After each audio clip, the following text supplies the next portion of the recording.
Popping back out. And we have ChickenBob versus Naruto Uzumaki. Nice. So this is going to be the Rocket deck and Naruto's alternate deck. I think he's going to play his basic giant bowler, but Naruto's alternate deck was a... I can't remember. It was a very unique one, though. He had a good, nice deck. Was it the Four Horsemen deck? No. That was someone else. Yeah, we'll have to see. We'll have to take a look. I also have a hard time remembering. Let's go ahead and put Musketeer up. I've been really impressed with Musketeer in some of these games. Like a free Musketeer for Naruto Uzumaki will do a really good job at shooting the guards from afar, shooting the Ice Wizard, taking out the bowler, provided the bowler is locked on in some other direction. Yeah. But ChickenBob is going to have a lot of great rocket targets. I've actually heard some pro players say that rocketing bowler pushes is like the closest thing they get to an orgasm. Like that's it. Like you got a bowler, a mini P.E.K.K.A, and a Musketeer all bunched up, and you just see that.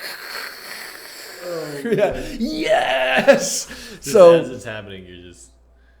Let's take a look. Let's see who will be the other finalists to follow Bacalol. Game 1 of this top 4 round. Both players are playing Collector and Bowler, which seems to be actually the trend of this week. I've seen a lot of Elixir Collectors and a lot of Bowlers and assorted archetypes. I mean, last week we didn't hardly see any of these minor Inferno decks at all in the field, and the ones we did see certainly weren't playing Bowler.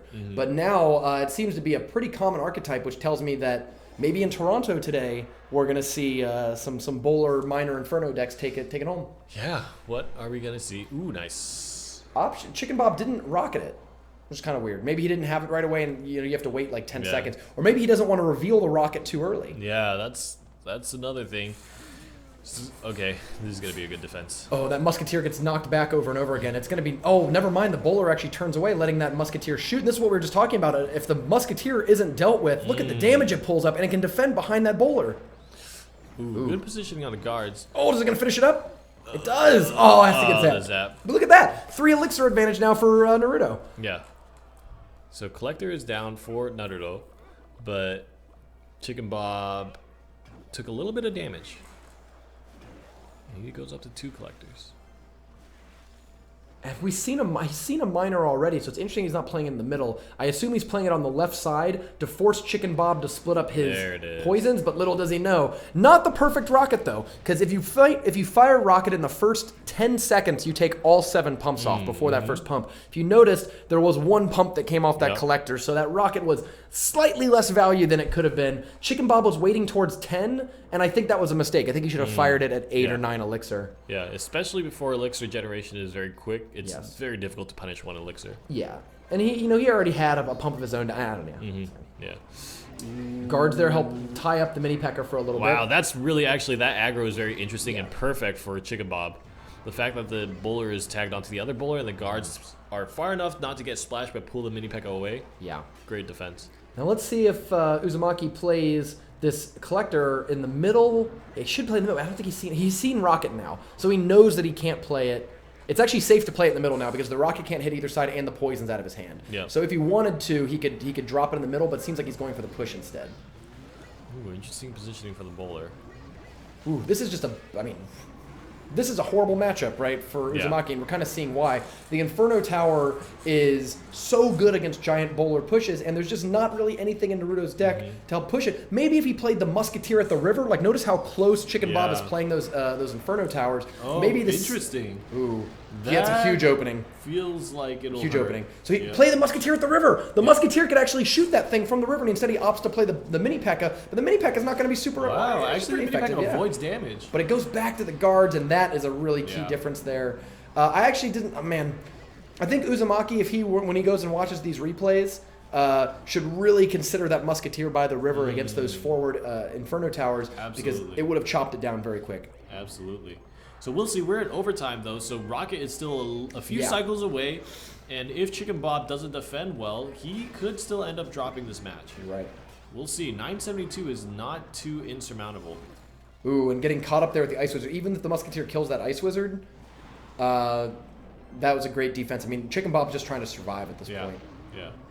He just needs to survive so he can get 1 more rocket and a poison or a Zap? zap. I just noticed that this deck runs 3 spells: Zap, Poison, and Rocket. Yeah, I didn't pick that up. It's cycling. There was Patriots 34 had a Siege deck as well that ran 3 spells. If you remember, it was like Zap, Lightning, and Log or something like that. Yeah. Ooh. One guard is going to make just all the off difference. angle, yeah. Yep. Those shields on those guards are really effective. Here comes the Rocket. Rocket for the win. ChickenBob takes game 1 with that rocket in the sky. Wow. Spell cycling.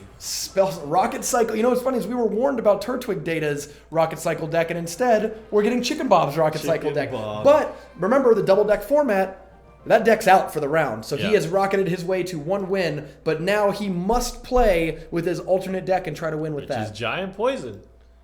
It is. It looks like he's going to No, it's not. Oh, it is Giant Poison. You're right, but the no collector Giant Poison. Yeah. So he's going to fight against a collector Giant Poison, or Giant Poison Bowler against a no collector Giant Poison Bowler.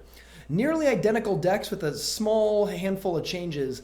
We're going to go ahead on the red side. Let's put up...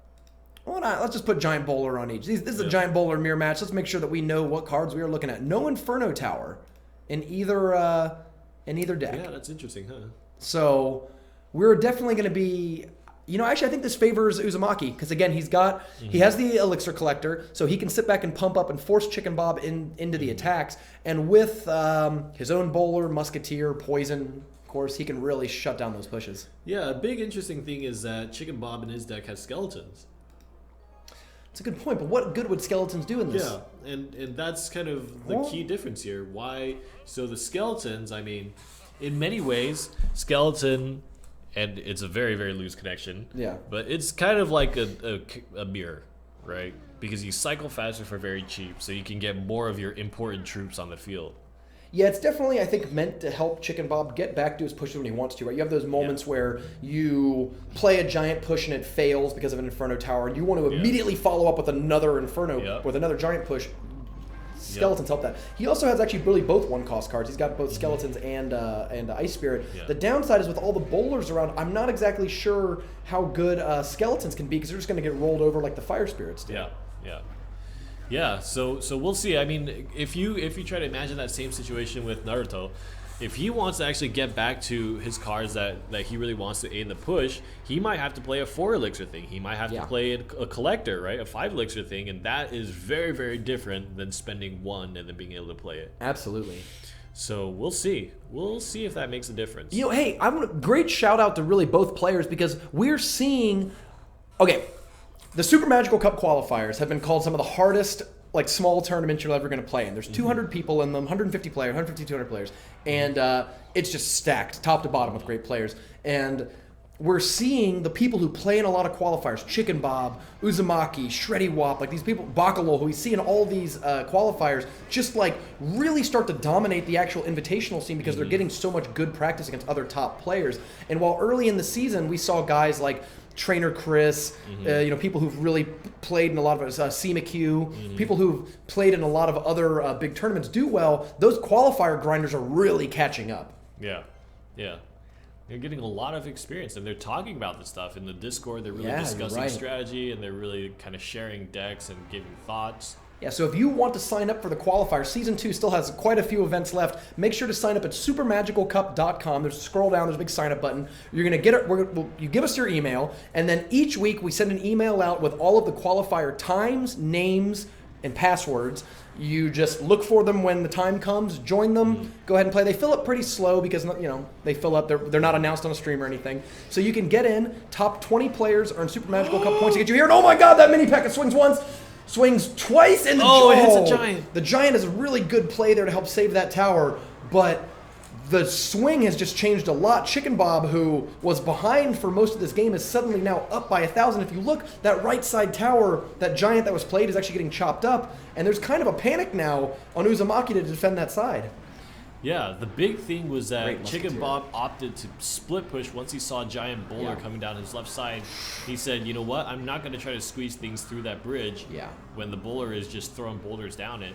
I'm going to go for the split push. Uzumaki, great defense. If he took one more giant punch, this game was over. Yeah. But he did everything right there. He got a zap out. He got an ice spirit out. He was able to defend and hold that giant off from attacking for about 3 seconds, which is was really critical at this key point in the game.